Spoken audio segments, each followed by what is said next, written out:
عن ابن عمر رضي الله تعالى عنه قال قال رسول الله صلى الله عليه وسلم بني الإسلام على خمس شهادة أن لا إله إلا الله وأن محمدا عبده ورسوله وإقام الصلاة وإيتاء الزكاة والحج وصوم رمضان متفق عليه। হযরত আব্দুল্লাহ ইবনে ওমর রাদিয়াল্লাহু তাআলা আনহু নবী করিম সাল্লাল্লাহু আলাইহি ওয়াসাল্লামের ইরশাদ নকল করেন যে ইসলামের ভিত্তি পাঁচটি খুঁটির উপর প্রতিষ্ঠিত। সর্বপ্রথম কালিমা লা ইলাহা ইল্লাল্লাহ মুহাম্মাদুর রাসূলুল্লাহ এর সাক্ষ্য প্রদান করা, অর্থাৎ এই কথা স্বীকার করা যে আল্লাহ ব্যতীত ইবাদতের উপযুক্ত মাবুদ আর কেউ নেই এবং মুহাম্মদ সাল্লাল্লাহু আলাইহি ওয়াসাল্লাম আল্লাহর বান্দা এবং তার রাসূল। তারপর নামাজ কায়েম করা, যাকাত আদায় করা, হজ করা, রমজান মাসের রোজা রাখা। বুখারী শরীফ, মুসলিম শরীফ। এই পাঁচটি জিনিস ঈমানের প্রধান ভিত্তি ও গুরুত্বপূর্ণ আরকান। নবী করিম সাল্লাল্লাহু আলাইহি ওয়াসাল্লাম এই হাদিস শরীফে ইসলামকে একটি তাঁবুর সঙ্গে তুলনা করেছেন যা পাঁচটি খুঁটির উপর কায়েম হয়ে থাকে। কালেমায়ে শাহাদাত তাঁবুর মধ্যবর্তী খুঁটির মতো। অপর চারটি আরকান চার কোণের চারটি খুঁটির মতো। যদি মধ্যবর্তী খুঁটি না থাকে তবে তাঁবু দাঁড়িয়ে থাকতে পারে না। আর যদি মধ্যবর্তী খুঁটি ঠিক থাকে এবং চার কোণের যে কোনো একটি খুঁটি না থাকে তবে তাঁবু দাঁড়িয়ে থাকতে পারে সত্য, কিন্তু যে কোণের খুঁটি না থাকবে সেই কোণ দুর্বল হয়ে পড়বে এবং তাঁবু পড়ে যাবে। এই পবিত্র ইরশাদ শোনার পর আমাদের নিজেদের অবস্থা সম্পর্কে চিন্তা করা উচিত যে ইসলামের এই তাঁবুকে আমরা কতটুকু কায়েম রেখেছি এবং ইসলামের এমন কোন রোকন আছে কি যাকে আমরা পুরাপুরিভাবে ধরে রেখেছি। ইসলামের এই পাঁচটি রোকন অত্যন্ত গুরুত্বপূর্ণ, এমনকি এইগুলিকে ইসলামের বুনিয়াদ ও ভিত্তি বলা হয়েছে। মুসলমান হিসেবে প্রত্যেকের এই সবগুলি বিষয় ইহতেমাম করা অত্যন্ত জরুরি। তবে ঈমানের পর সবচাইতে গুরুত্বপূর্ণ বিষয় হলো নামাজ। হযরত আব্দুল্লাহ ইবনে মাসউদ রাদিয়াল্লাহু তাআলা আনহু বলেন, আমি হুজুর সাল্লাল্লাহু আলাইহি সাল্লামের নিকট জিজ্ঞাসা করলাম, আল্লাহ তাআলার নিকট সবচেয়ে উত্তম এবং বেশি প্রিয় আমল কোনটি? তিনি ইরশাদ করলেন, নামাজ। আমি জিজ্ঞাসা করলাম, অতঃপর কোন আমল?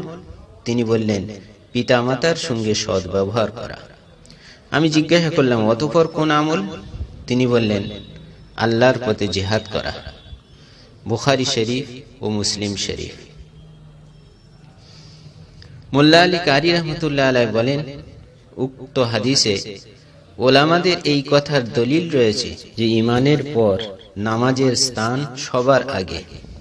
এর সমর্থন ওই স্পষ্ট হাদিস দ্বারাও প্রমাণ হয় যাতে ইরশাদ হয়েছে, আস-সালাতু খায়রু মাওদুইন, নামাজ হলো সর্বোত্তম আমল যা আল্লাহ তাআলা বান্দাদের জন্য নির্ধারিত করে দিয়েছেন। মুসনাদে আহমদ, তাবারানী শরীফ। এছাড়া আরো অন্যান্য হাদিসেও অধিক পরিমাণে এবং বিস্তারিতভাবে এই কথা বলা হয়েছে যে তোমাদের আমল সমূহের মধ্যে নামাজ হলো সর্বোত্তম আমল। যেমন জামে সগীর কিতাবে হযরত সাওবান রাদিয়াল্লাহু তাআলা আনহু, হযরত ইবনে ওমর রাদিয়াল্লাহু তাআলা আনহু, হযরত সালমা, হযরত উমামা, হযরত উবাদা রাদিয়াল্লাহু তাআলা আনহুম এই পাঁচজন সাহাবী হতেও এই হাদিসটি বর্ণনা করা হয়েছে। হযরত ইবনে মাসউদ রাদিয়াল্লাহু তাআলা আনহু, হযরত আনাস রাদিয়াল্লাহু তাআলা আনহু হতেও সময় মতো নামাজ পড়াকে সর্বোত্তম আমল বর্ণনা করা হয়েছে। হযরত ইবনে ওমর ও হযরত উম্মে ফারওয়া রাদিয়াল্লাহু তাআলা আনহা হতেও সময় মতো নামাজ পড়াকে সর্বোত্তম আমল বর্ণনা করা হয়েছে। বস্তুত সব হাদিসের উদ্দেশ্য ও মূল লক্ষ্য প্রায় একই রকম।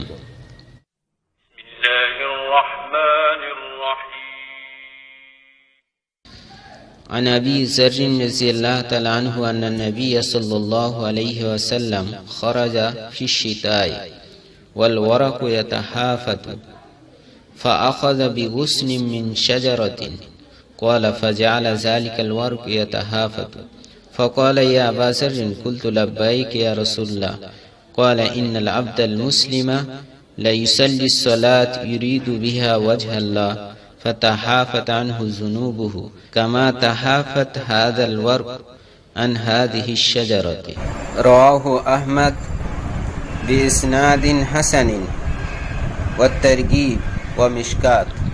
হযরত আবু যর রাদিয়াল্লাহু তাআলা আনহু হতে বর্ণিত আছে যে একবার শীতকালে হযরত নবী করিম সাল্লাল্লাহু আলাইহি সাল্লাম বাইরে তাশরীফ আনলেন।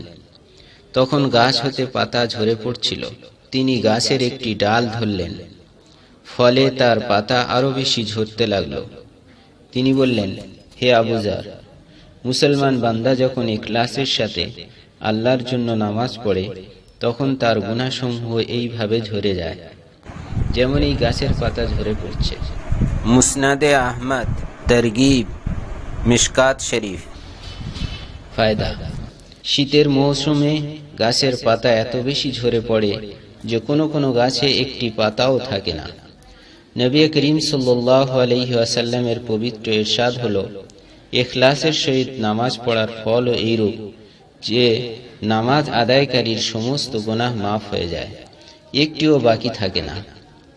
তবে একটি বিষয় বিশেষভাবে লক্ষণীয় যে পবিত্র কোরআনের বিভিন্ন আয়াত ও হুজুর সাল্লাল্লাহু আলাইহি ওয়াসাল্লামের বিভিন্ন হাদিসের কারণে উলামায়ে কেরামের অভিমত এই যে নামাজ ইত্যাদি ইবাদত সমূহের দ্বারা শুধু সগীরা গুনাহ মাফ হয়ে যায়, কবিরা গুনাহ তওবা ছাড়া মাফ হয় না। এই জন্য নামাজ আদায়ের সাথে সাথে মনোযোগ সহকারে তওবা ও ইস্তেগফার করা চাই। এ থেকে গাফেল হওয়া উচিত নয়।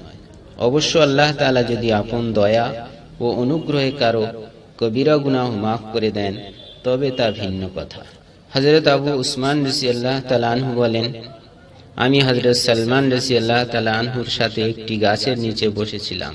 তিনি ওই গাছের একটি শুকনো ডাল ধরে নাড়া দিলেন, ফলে তার পাতা ঝরে পড়ল। তিনি আমাকে বললেন, হে আবু উসমান, তুমি আমাকে জিজ্ঞাসা করলে না কেন আমি এইরূপ করলাম? আমি বললাম, বলুন কেন আপনি এইরূপ করলেন? তিনি বললেন, আমি একবার নবী করিম সাল্লাল্লাহু আলাইহি সাল্লামের সঙ্গে একটি গাছের নিচে ছিলাম। তিনিও গাছের একটি শুকনো ডাল ধরে এমন ভাবে নাড়া দিলেন যে তার পাতাগুলো ঝরে পড়ল। তারপর তিনি আমাকে বললেন, হে সালমান, তুমি জিজ্ঞাসা করছো না কেন আমি এরূপ করলাম? আমি বললাম, বলুন কেন আপনি এইরূপ করলেন?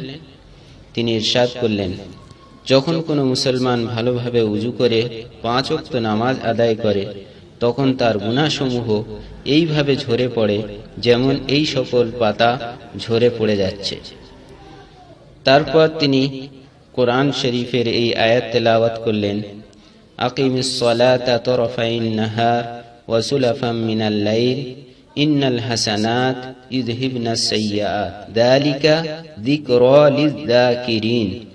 অর্থাৎ দিনের উভয় অংশে এবং রাতের এক অংশে নামাজ কায়েম করো, নিশ্চয় নেক আমল সমূহ গুনাহ সমূহকে দূর করে দেয়। এটি নসিহত কবুলকারীদের জন্য নসিহত। সূরা হুদ আয়াত নম্বর 114। হাদিসটি নাসাই শরীফ, মুসনাদে আহমদ ও তাবারানীতে উল্লেখিত।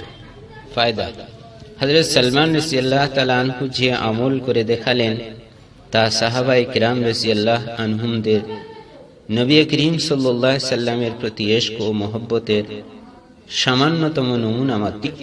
যখন কারো সঙ্গে মহব্বত হয় তখন তার প্রতিটি আচরণ ভালো লাগে এবং প্রতিটি কাজ ওইভাবে করতে ইচ্ছা হয় যেভাবে প্রিয় ব্যক্তিকে করতে দেখে। যারা ইশক ও মহব্বতের স্বাদ পেয়েছে তারা এর আসল রহস্য ভালোভাবে জানেন। তদ্রূপ সাহাবায়ে কিরাম রাদিয়াল্লাহু তাআলা আনহুম নবী করিম সাল্লাল্লাহু আলাইহি সাল্লামের পবিত্র ইরশাদ সমূহ বর্ণনা করার সময় অধিকাংশ ক্ষেত্রে ওই সমস্ত আচরণ সমূহ নকল করতেন যা হুজুর সাল্লাল্লাহু আলাইহি ওয়াসাল্লাম ইরশাদ করার সময় করেছিলেন। মনোযোগ সহকারে নামাজ আদায় করা এবং তা দ্বারা গুনাহ মাফ হওয়ার বিষয়টি এত বেশি হাদিসে বর্ণিত হয়েছে যে তা আয়ত্ত করা সম্ভব নয়। ইতিপূর্বে বিভিন্ন হাদিসে এই বিষয়টি বর্ণনা করা হয়েছে। উলামায়ে কেরাম এই বিষয়টিকে সগীরা গুনাহের সঙ্গে সম্পর্কিত করেছেন, যেমন ইতিপূর্বে জানা গেছে, কিন্তু হাদিস শরীফে সগীরা কিংবা কবিরার কোনো উল্লেখ নেই, শুধু গুনাহের কথা উল্লেখ আছে। হযরত মাওলানা ইয়াহিয়া রহমাতুল্লাহ আলাইহি তালিমের সময় এই বিষয়টির দুইটি ব্যাখ্যা দিয়েছেন। প্রথম ব্যাখ্যা এই যে এটি মুসলমানদের শান হতে অনেক দূরের বিষয় যে তার জিম্মায় কোনো কবিরা গুনাহ থাকবে। প্রথমত, তার দ্বারা কোনো কবিরা গুনাহ হওয়াই অসম্ভব। যদি তার দ্বারা কোনো কবিরা গুনাহ হয়ে যায়, তবে যতক্ষণ পর্যন্ত সে অনুতপ্ত হয়ে চোখের পানি ফেলে সেই গুনাহকে ধৌত না করবে, ততক্ষণ পর্যন্ত তার মনে শান্তি ও স্থিরতা আসতে পারে না। অবশ্য সগীরা গুনাহ এই রকম যে অনেক সময় তার প্রতি খেয়াল যায় না, ফলে জিম্মায় থেকে যায়, যা নামাজ ইত্যাদির বরকতে মাফ হয়ে যায়। দ্বিতীয় ব্যাখ্যা এই যে যে ব্যক্তি ইখলাসের সঙ্গে নামাজ পড়বে এবং নামাজের আদব ও মুস্তাহাব সমূহের প্রতি লক্ষ্য রেখে নামাজ আদায় করবে, সে নিজেই না জানি কতবার তওবা ইস্তেগফার করবে। তাছাড়া নামাজের মধ্যে আত্তাহিয়াতুর শেষে আল্লাহুম্মা ইন্নী যালামতু নাফসির মধ্যে খোদ তওবা ও ইস্তেগফার রয়েছে। এই সমস্ত রিওয়ায়েতে উত্তম রূপে উযু করার জন্য হুকুম করা হয়েছে, যার অর্থই যে উযুর আদব ও মুস্তাহাব সমূহকে ভালোভাবে জেনে যত্ন সহকারে আমল করা। উদাহরণস্বরূপ, যেমন উযুর একটি সুন্নত হলো মিসওয়াক, যার প্রতি সাধারণত গাফলতি করা হয়, অথচ হাদিস শরীফে বর্ণিত হয়েছে যে নামাজ মিসওয়াক করে পড়া হয় তা ওই নামাজ হতে 70 গুণ উত্তম যা বিনা মিসওয়াকে পড়া হয়। এক হাদিসে আছে, তোমরা মিসওয়াকের ইহতিমাম করতে থাকো, এতে 10টি উপকার রয়েছে। 1. মুখ পরিষ্কার করে। 2. আল্লাহ তাআলার সন্তুষ্টির কারণ হয়। 3. শয়তানকে রাগান্বিত করে। 4. মিসওয়াককারীকে আল্লাহ তাআলা মহব্বত করেন এবং ফেরেশতাগণ মহব্বত করেন। তাদের মাড়ি মজবুত করে, কফ দূর করে, মুখে সুগন্ধি আনয়ন করে, পিত্ত রোগ দূর করে, দৃষ্টিশক্তি বৃদ্ধি করে, মুখের দুর্গন্ধ দূর করে। সর্বোপরি মিসওয়াক করা সুন্নত। উলামায়ে কিরামগণ লিখেছেন, মিসওয়াকের ইহতিমাম করার মধ্যে 70টি উপকার রয়েছে। তার মধ্যে একটি এই যে মৃত্যুর সময় কলেমায়ে শাহাদাত নসিব হয়। কিন্তু মিসওয়াকের বিপরীতে আফিম সেবনে 70 প্রকারের ক্ষতি রয়েছে।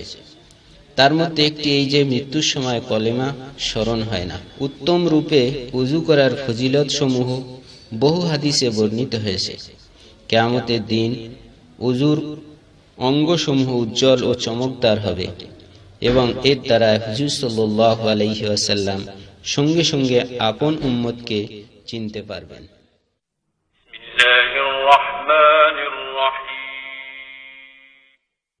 عن أبي هريرة رضي الله تعالى عنه قال سمعت رسول الله صلى الله عليه وسلم يقول أرأيتم لو أن نهرا بباب أحدكم يغتسل فيه كل يوم 5 مرات هل بقي من درنه شيء؟ قالوا لا يبقى من درنه شيء. قال فكذلك مثل الصلوات الخمس يمحو الله بهن الخطايا. رواه البخاري ومسلم والترمذي والنسائي وابن ماجه والترغيب. হযরত আবু হুরায়রা রাদিয়াল্লাহু তাআলা আনহু নবী করিম সাল্লাল্লাহু আলাইহি ওয়াসাল্লাম থেকে বর্ণনা করেন যে তিনি একবার ইরশাদ ফরমালেন, বলো দেখি, যদি কোনো ব্যক্তির দরজার সামনে একটি নহর প্রবাহিত থাকে যাতে সে প্রতিদিন 5 বার গোসল করে, তবে তার শরীরে কি কোনো ময়লা বাকি থাকবে? সাহাবায়ে কিরাম রাদিয়াল্লাহু তাআলা আনহুম আরজ করলেন, কিছুই বাকি থাকবে না। হুজুর সাল্লাল্লাহু আলাইহি ওয়াসাল্লাম ফরমালেন, 5 ওয়াক্ত নামাজের অবস্থাও এইরূপ যে আল্লাহ জাল্লা শাআনহু নামাজের বদৌলতে গুনাহ সমূহ মিটিয়ে দেন। তারগীব, বুখারী, মুসলিম, তিরমিজি। হযরত জাবির রাদিয়াল্লাহু তাআলা আনহু নবী করিম সাল্লাল্লাহু আলাইহি ওয়াসাল্লামের ইরশাদ বর্ণনা করেন যে 5 ওয়াক্ত নামাজের উদাহরণ এইরূপ, যেমন কারো দরজার সম্মুখে একটি নহর আছে যার পানি প্রবাহমান এবং খুব গভীর, তাতে সে প্রতিদিন 5 বার গোসল করে। মুসলিম শরীফ ও তারগীব। প্রবাহিত পানি নাপাকি ইত্যাদি হতে পাক হয় এবং পানি যত বেশি গভীর হবে ততই পরিষ্কার ও স্বচ্ছ হবে। এই জন্যই হাদিস শরীফে প্রবাহিত হওয়া এবং গভীর হওয়ার কথা বলা হয়েছে। আর যত বেশি পরিষ্কার পানি দ্বারা গোসল করবে তত বেশি শরীর পরিষ্কার হবে। এমনি ভাবে আদবের দিকে লক্ষ্য রেখে নামাজ সমূহ আদায় করা হলে গুনাহ হতে পবিত্রতা হাসিল হয়। বিভিন্ন সাহাবী হতে আরো কতিপয় হাদিসে এই একই ধরনের বিষয় বিভিন্ন শব্দে বর্ণিত হয়েছে। হযরত আবু সাঈদ খুদরী রাদিয়াল্লাহু তাআলা আনহু হতে বর্ণনা করা হয়েছে যে হুজুর সাল্লাল্লাহু আলাইহি ওয়াসাল্লাম ইরশাদ করেছেন, 5 ওয়াক্ত নামাজ মধ্যবর্তী সময়ের জন্য কাফারা স্বরূপ, অর্থাৎ এক নামাজ হতে অপর নামাজ পর্যন্ত যে সমস্ত সগীরা গুনাহ হয় তা নামাজের বরকতে মাফ হয়ে যায়। অতঃপর হুজুর সাল্লাল্লাহু আলাইহি ওয়াসাল্লাম ইরশাদ ফরমালেন, যেমন কোন এক ব্যক্তির একটি কারখানা আছে যেখানে সে কাজ করে, ফলে তার শরীরে কিছু ধুলোবালি ও ময়লা লেগে যায়। ওই ব্যক্তির বাড়ি ও কারখানার মাঝখানে 5টি নহর রয়েছে। যখন সে কারখানা হতে ঘরে ফেরে তখন প্রতিটি নহরে সে গোসল করে। অনুরূপভাবে 5 ওয়াক্ত নামাজের অবস্থাও এই যে যখন ওই মধ্যবর্তী সময়ের মধ্যে কোনো ত্রুটি বিচ্যুতি হয়ে যায় তখন নামাজের মধ্যে দোয়া ইস্তেগফার করার কারণে আল্লাহ জাল্লা শানুহু তা পুরোপুরি মাফ করে দেন। এই ধরনের উদাহরণ দিয়ে নবী করিম সাল্লাল্লাহু আলাইহি ওয়াসাল্লামের উদ্দেশ্য এই কথা বুঝিয়ে দেওয়া যে আল্লাহ জাল্লা শানুহু গুনাহ মাফির ব্যাপারে নামাজকে অনেক শক্তিশালী প্রভাব দান করেছেন। যেহেতু উদাহরণ দ্বারা কোনো কথা ভালোভাবে বুঝে নিতে সহজ হয়, এই জন্য বিভিন্ন উদাহরণ দিয়ে হুজুর আকরাম সাল্লাল্লাহু আলাইহি ওয়াসাল্লাম হাদিসের মর্মকে স্পষ্ট করে দিয়েছেন। আল্লাহ জাল্লা শানহুর এই রহমত, ওয়াসিম, দয়া, ক্ষমা, পুরস্কার এবং অনুগ্রহ হতে যদি আমরা উপকৃত না হই তবে ক্ষতি কার হবে? ক্ষতি আমাদেরই হবে। আমরা গুনাহ করি, নাফরমানি করি, আল্লাহর হুকুমের সীমা লঙ্ঘন করি, আদেশ পালনে ত্রুটি করি, যার পরিণতি এই হওয়া উচিত ছিল যে অনন্ত শক্তিমান ন্যায় বিচারক বাদশার দরবারে অবশ্যই আমাদের শাস্তি হতো এবং কৃতকর্মের কারণে ভোগান্তি হতো। কিন্তু আল্লাহ তাআলার দয়া ও মেহেরবানির উপর কুরবান হই যে তিনি আমাদেরকে তার নাফরমানি ও অবাধ্যতার ক্ষতিপূরণ করে নেওয়ার পথ বলে দিয়েছেন। যদি আমরা তা হতে উপকৃত না হই তবে তা আমাদেরই বোকামি। আল্লাহ তাআলার দয়া ও মেহেরবানি তো আমাদের জন্য বাহানা তালাশ করে। এক হাদিসে ইরশাদ হয়েছে, যে ব্যক্তি শোয়ার সময় এই ইরাদা করে যে আমি তাহাজ্জুদ পড়ব, কিন্তু রাত্রে তার চোখ খুলল না, তবুও সে তার সওয়াব পেয়ে যাবে এবং নিদ্রা সে মুফতে পেয়ে গেল। তারগীব। আল্লাহ পাকের এই মেহেরবানি ও দয়ার কি কোনো পরিসীমা আছে? আর যে দাতা এইভাবে দান করে থাকেন তার দান না লওয়া কত বড় মাহরুমি এবং কত বড় ক্ষতির কথা।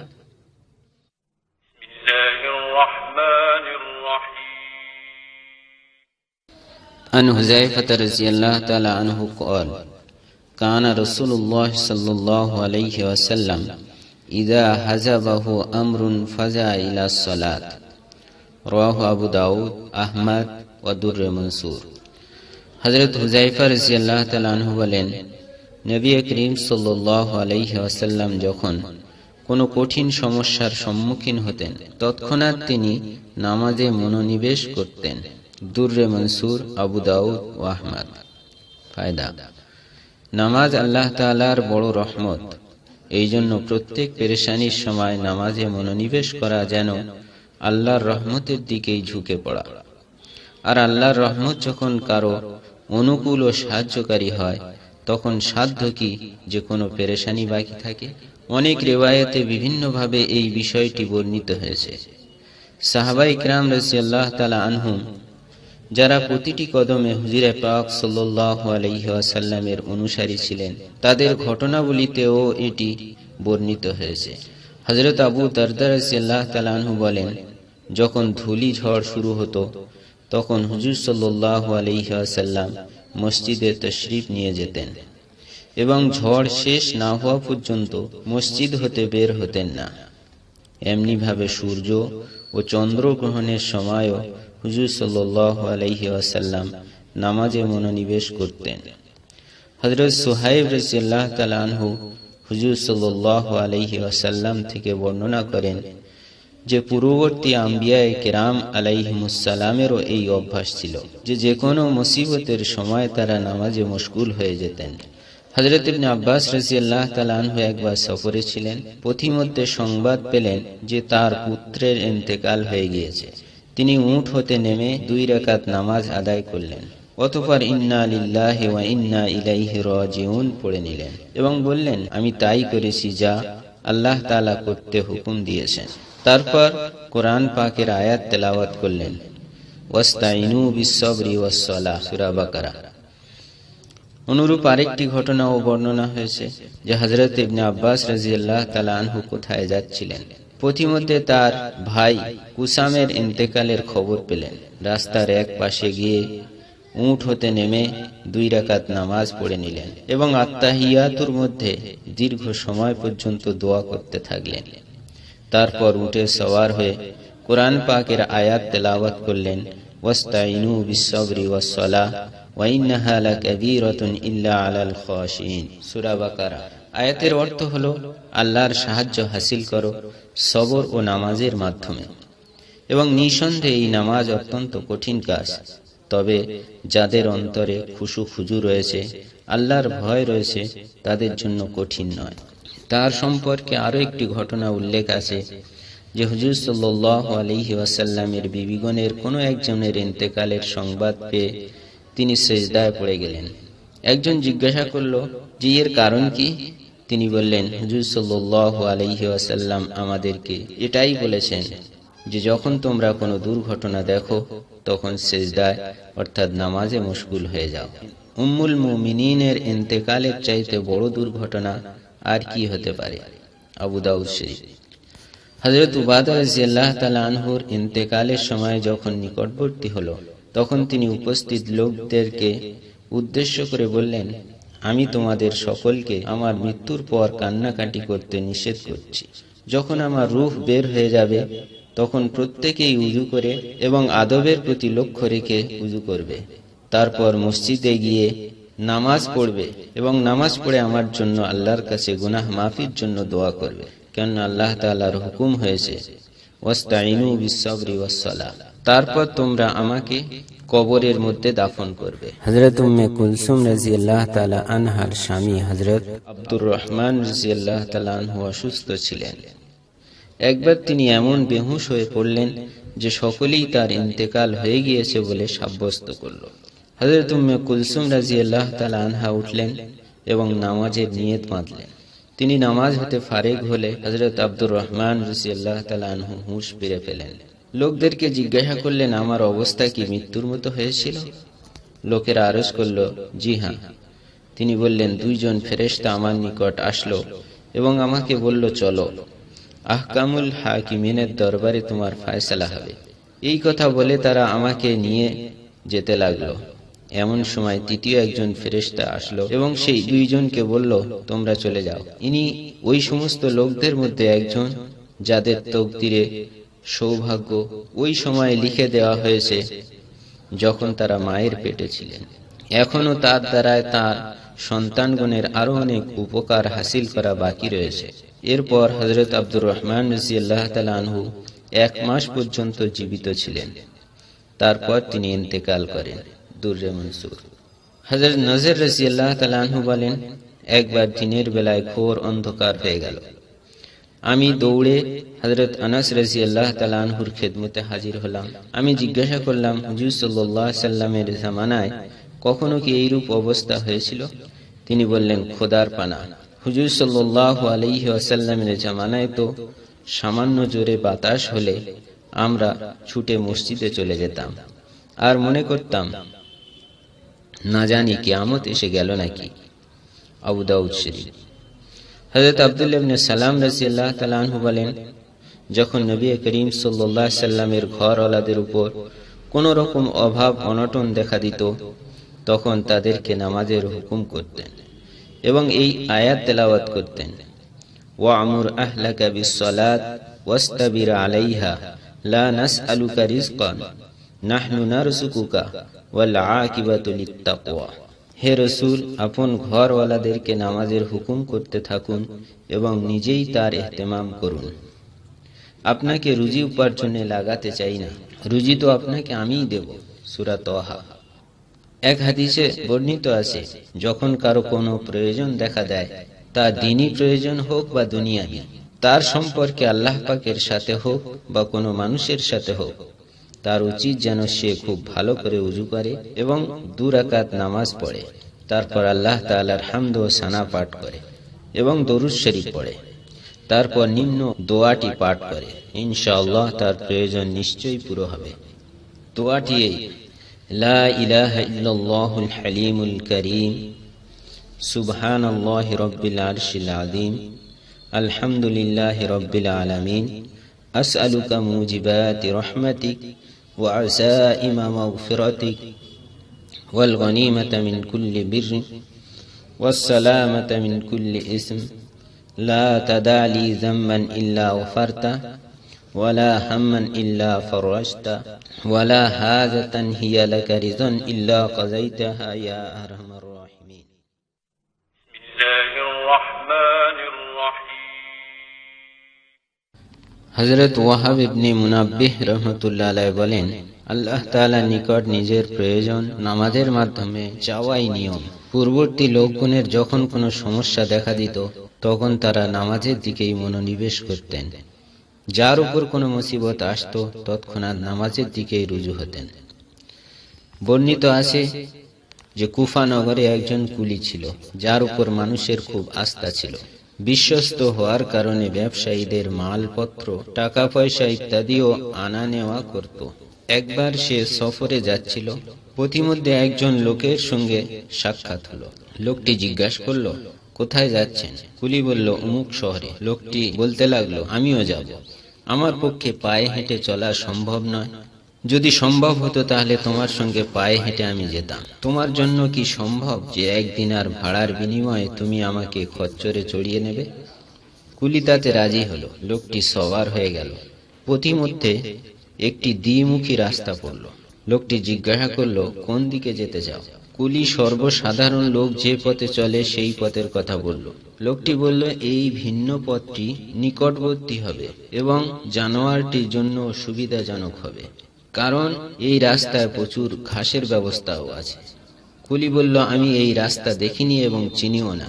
লোকটি বলল, আমি বহুবার এই রাস্তা দিয়ে চলেছি। কুলি বলল, আচ্ছা ঠিক আছে। তারা এই পথেই চলতে লাগলো। কিছু দূর যাওয়ার পর রাস্তাটি একটি ভয়ানক জঙ্গলের মধ্যে শেষ হয়ে গেল এবং সেখানে অনেক লাশও পড়ে আছে। ওই ব্যক্তি সওয়ারি হতে নেমে কোমর থেকে খঞ্জর বের করে কুলিকে কতল করতে উদ্যত হলো। কুলি বলল, এরূপ করো না, মালপত্র এবং খচ্চর তোমার উদ্দেশ্য, কাজেই এসব তুমি নিয়ে নাও, আমাকে কতল করো না।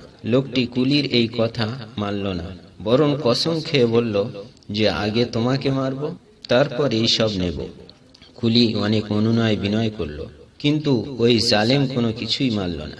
কুলি বলল, আচ্ছা, আমাকে শেষবারের মতো 2 রাকাত নামাজ পড়তে দাও। সে রাজি হলো এবং উপহাস করে বলল, জলদি পড়ে নাও।